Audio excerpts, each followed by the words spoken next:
लेकिन स्वामी जी अभी तो बारिश की वजह से पेड़ भी आपके जो बैकग्राउंड में दिख रहे हैं मुझे वो भी चकाचक हैं, बिल्कुल नहाए धोए तरोताज़ा से।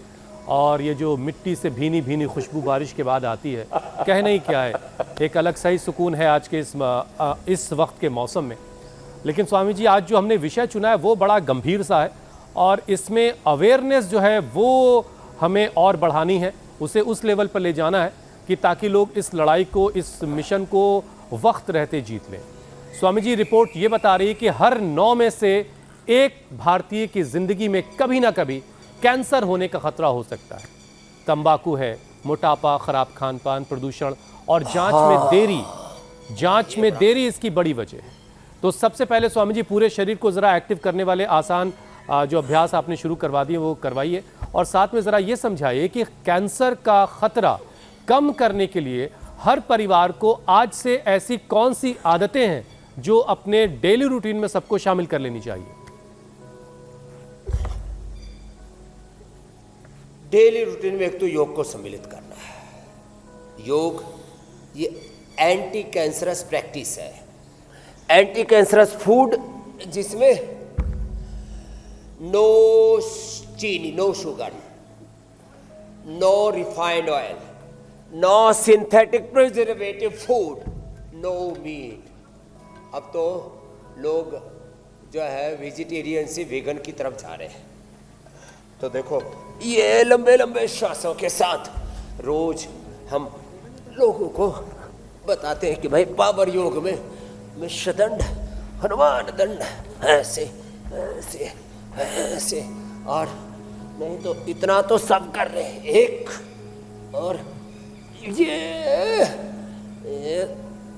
भुजंगासन, ये भी हमारा आ गए भैया। क्या नाम है भाई? गौरीलाल, इसने भी मधुमेह को पराजित कर दिया। चलो भुजंगासन करो। हम चाहते हैं सब रोगों को हम पराजित कर सके। 10 में से 1 को कैंसर, और कैंसर वाला उसकी एवरेज एज 36 दिन की है पूरे वर्ल्ड में। ब्लड कैंसर हो, ब्रेस्ट कैंसर हो, यूट्रस कोलन कैंसर हो, कहीं पर भी आजकल तो ब्रेन ट्यूमर बहुत ज़्यादा हो रहा है। तो देखो योग करेंगे, योग ये कैंसर को पैदा ही नहीं होने देगा। सबसे बड़ा प्रिवेंटिव तत्व है। योग करने से एक तो ये पावर योग वाला हो गया अभ्यास, जो कर सके वो ये भी कर लेना ऐसे ये, और फिर जो कर सके उनसे तो सूर्य नमस्कार भी करा देंगे, नहीं तो कम से कम ताड़ासन से तो शुरुआत करें, होने के बाद तो सूक्ष्म प्राणायाम ही करें। कैंसर किनके शरीर में पैदा होता है? कैंसर के 10 कारण बता रहा हूं। लेस ऑक्सीजन सप्लाई, ये कैंसर का सबसे बड़ा कारण है। लो इम्यूनिटी दूसरा कारण है। रेड मीट ये तीसरा कारण है।